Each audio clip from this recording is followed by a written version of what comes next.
حضرت اسماعیل علیہ السلام ابھی بچے ہیں کہ آپ کے ابا جان حضرت سیدنا ابراہیم علیہ السلام نے خواب میں دیکھا کہ وہ اپنے اکلوتے بیٹے، پیارے بیٹے، لخت جگر نور نظر حضرت سیدنا اسماعیل علیہ السلام کو اللہ کی راہ میں قربان کر رہے ہیں۔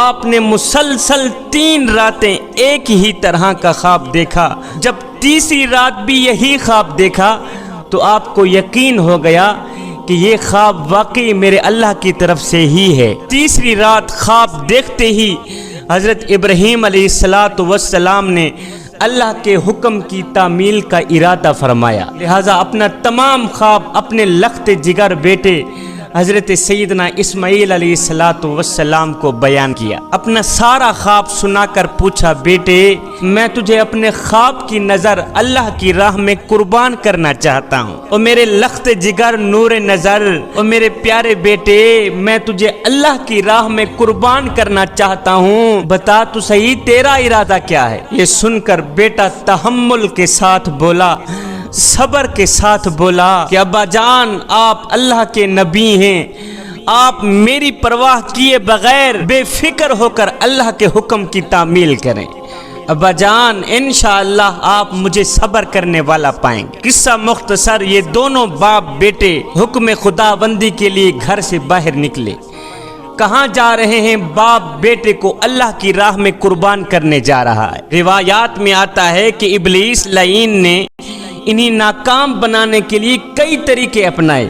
سب سے پہلے ابلیس لعین حضرت ہاجرہ کے پاس گیا، بتایا کہ حضرت ابراہیم علیہ السلام اپنے اکلوتے بیٹے، پیارے بیٹے، وہ بیٹا جس کو اپنانے کے لیے تم لوگ دن رات دعائیں کرتے رہے، رات کے دوسرے پہر اٹھ کے اللہ سے فریادیں کرتے رہے، دعائیں کرتے رہے کہ یا اللہ ہمیں اولاد سے نواز، یا اللہ ہمیں اولاد جیسی نعمت سے نواز۔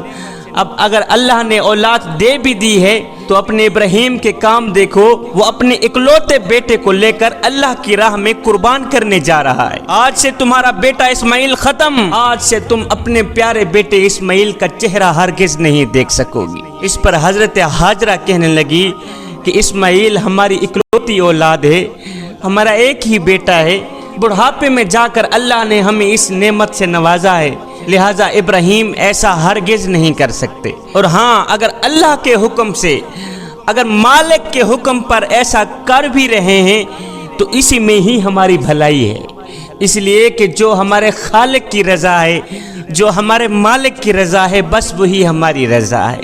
جب یہاں ابلیس کے سارے وار ناکام ہو گئے تو پھر ابلیس نے حضرت ابراہیم کو اکسانے کا ارادہ کیا، کہا اے ابراہیم کچھ تو اسماعیل پر رحم کر اور کچھ تو بیٹے پر رحم کر، بڑھاپے میں جا کر اللہ نے تمہیں اس نعمت سے نوازا ہے اور تیرا ایک ہی بیٹا ہے، اکلوتی اولاد ہے، تو اسے بھی اللہ کی راہ میں قربان کر کے اسے ختم کرنا چاہتا ہے؟ آپ عمر رسیدہ ہیں، اسی اولاد میں ہی آپ کی نسل بڑھے گی اور آپ اسے ہی ختم کرنا چاہتے ہیں؟ آپ کیا چاہتے ہیں کہ آپ کا نام و نشان ختم ہو جائے؟ اور ابراہیم کچھ تو ترس کھا، کچھ تو رحم کر۔ اس پر حضرت سیدنا ابراہیم علیہ السلام نے جواب دیا کہ مجھے میرا بیٹا اللہ نے دیا ہے اور یہ اللہ کی امانت ہے، میں اپنے کریم رب کے حکم پر راضی ہوں، میں اپنی رضا کو اللہ کی رضا پر قربان کرنا چاہتا ہوں، میرا اللہ جیسے چاہے حکم دے اس کے بندے فرما بردار کھڑے ہیں۔ آپ علیہ السلام کے اس جواب سے ابلیس کو سخت پریشانی ہوئی، سخت مایوسی ہوئی، لیکن پھر بھی اس نے آپ کو بہکانے کی اپنی ناکام کوشش جاری رکھی، حتیٰ کہ شیطان نے حضرت اسماعیل علیہ السلام کو بھی بہکایا، لیکن حضرت سیدنا اسماعیل علیہ السلام بھی اپنے پاک مقصد پر ڈٹے رہے۔ کہا میں اپنے کریم رب کی رضا میں راضی ہوں، جے سونا میرے دکھ وچ راضی تو میں سکھ نو چولہے ڈھاواں۔ کہا میرے رب نے میرے بابا کو میری قربانی کا حکم دیا ہے، اور سنو انبیاء کے خواب سچے ہوتے ہیں، خواب میں میرے اللہ نے میرے بابا کو میری قربانی کا حکم دیا ہے، اور میں بھی، میرے بابا بھی اللہ کی رضا پر راضی ہیں۔ کہا جاتا ہے کہ شیطان نے انہیں 3 بار قربان گاہ جانے کی راہ میں حائل ہونے کی کوشش کی، مگر تینوں بار شیطان خود ناکام رہا، شیطان کی گھٹیا کوشش بھی ناکام رہی۔ تینوں مرتبہ حضرت سیدنا ابراہیم علیہ السلام اور حضرت سیدنا اسماعیل علیہ السلام کنکر برسا کر، پتھر برسا کر شیطان کی کوشش کو ناکام بنایا۔ یہی وہ سنت ہے جسے ہر سال حجاج کرام مناتے ہیں۔ بالآخر یہ دونوں باپ بیٹے وادی منی میں پہنچے، جہاں حضرت سیدنا اسماعیل علیہ السلام کو ذبح کرنا تھا۔ اس دن کائنات نے وہ منظر دیکھا جو اس سے پہلے کبھی نہیں دیکھا تھا، اور نہ ہی کوئی قیامت تک دیکھ پائے گا وہ منظر۔ آج زمین و آسمان خاموش ہیں، کائنات حیران ہے، فرشتے عرش سے زمین پر عجیب منظر دیکھ رہے ہیں۔ جب باپ نے بیٹے کو لٹایا تو بیٹا کہتا ہے، ابا جان میرے دونوں ہاتھ اور دونوں پاؤں باندھ لیجئے تاکہ بیٹے کی گردن پر چھری چلاتے ہوئے آپ کو کوئی دقت محسوس نہ ہو۔ ابا جان پہلے میرے دونوں ہاتھ باندھ لیں، پھر میرے دونوں پاؤں بھی باندھ لیں تاکہ معصوم بیٹے کی گردن پر چھری چلاتے ہوئے آپ کو کوئی پریشانی نہ ہو، کوئی دقت نہ ہو۔ اور ہاں ابا جان آپ مجھے زمین پر منہ کے بل لٹائیے، منہ میرا زمین کی طرف کر دیں تاکہ میرا چہرہ آپ کی طرف نہ ہو بلکہ زمین کی طرف ہو۔ اگر میرا چہرہ آپ کی طرف ہوا تو کہیں ایسا نہ ہو کہ باپ کو معصوم بیٹے پر ترس بھی نہ آ جائے، اور اللہ کی فرما برداری کہیں ایسا نہ ہو کہ ہم سے چھوٹ بھی نہ جائے۔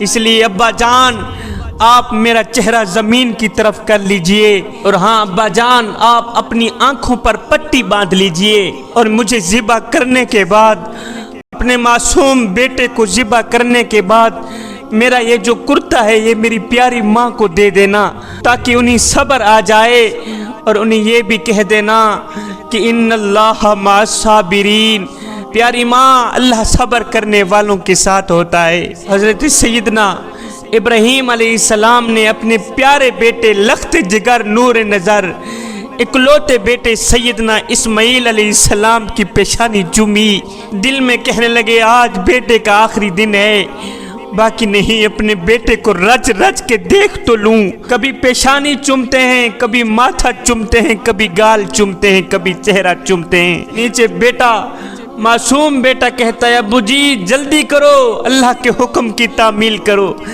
دیر نہ کرو، مجھے ذبح کر دو۔ باپ نے بیٹے کے پاؤں باندھے، بیٹے کا چہرہ زمین کی طرف کیا اور اپنی آنکھوں پہ پٹی باندھی۔ باپ چھری چلاتا ہے اپنے معصوم بیٹے کی گردن پر، باپ چھری چلاتا ہے اپنے اکلوتے بیٹے کی گردن پر۔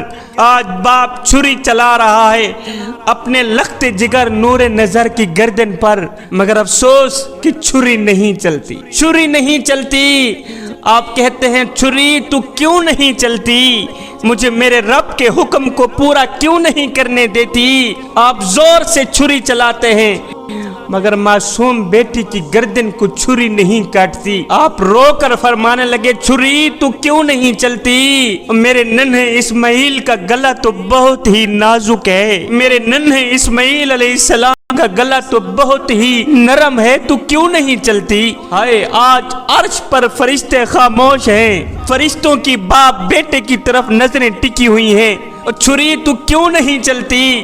میرے اسماعیل کا گلا تو بہت ہی نازک ہے، جلدی کر چل میرے اسماعیل کا گلا کاٹ تاکہ میں اللہ کے حکم کی جلدی سے فرما برداری کر سکوں۔ تب اللہ تعالی حضرت جبرائیل علیہ السلام کو فرماتے ہیں کہ اے جبرائیل کیا کر رہا ہے مولا، میں تو تیری تسبیح ہی بیان کر رہا ہوں۔ اور میں جبرائیل جنت سے ایک مینڈھا لے جا، تو جانتا نہیں ہے کہ آج میرا خلیل پیچھے نہیں ہٹے گا، میرا خلیل امتحان میں کامیاب رہے گا، پیچھے نہیں ہٹے گا۔ جبرائیل جا جنت سے ایک مینڈھا لے جا، اسماعیل کی جگہ مینڈھے کو لٹا دو تاکہ اسماعیل کی جگہ مینڈھے کی قربانی ہو جائے۔ حضرت جبرائیل علیہ السلام جنت سے ایک مینڈھا لے گئے، حضرت اسماعیل علیہ السلام کو چھری کے نیچے سے ہٹایا اور اسماعیل علیہ السلام کی جگہ مینڈھے کو رکھ دیا۔ تب میرے اللہ نے چھری کو چلنے کی اجازت دی، جب چھری کو اللہ کی طرف سے اجازت ملی تو چھری چل گئی. جب چھری چلی تو حضرت سیدنا ابراہیم علیہ السلام کے ہاتھوں پر گرم خون لگا. جب گرم خون نکلا، جب آپ کو یقین ہو گیا کہ میرا بیٹا اللہ کی راہ میں قربان ہو گیا ہے، تو آپ کے منہ سے بے ساختہ جملہ نکل گیا، اللہ اکبر، اللہ اکبر. مولا تیرا لاکھ لاکھ شکر ہے، میرے کریم رب تیرا لاکھ لاکھ شکر ہے کہ میں نے تیری رضا پر اپنی رضا کو قربان کر دیا. مگر جب آنکھوں سے پٹی اتاری، جب آنکھیں کھولی، تو حضرت سیدنا اسماعیل علیہ السلام ایک طرف کھڑے ہیں، نیچے مینڈا ذبح ہوا پڑا ہے. آج سیدنا ابراہیم علیہ السلام کی تابع داری اور سیدنا ابراہیم علیہ السلام کی فرما برداری اللہ نے قبول کی. اللہ نے سیدنا اسماعیل علیہ السلام کو ذبح ہونے سے بچا لیا اور سیدنا ابراہیم علیہ السلام کو امتحان میں کامیاب کیا. یہی وہ قربانی ہے جس کو تا قیامت امت کے لیے ایک عملی نمونہ بنا دیا گیا.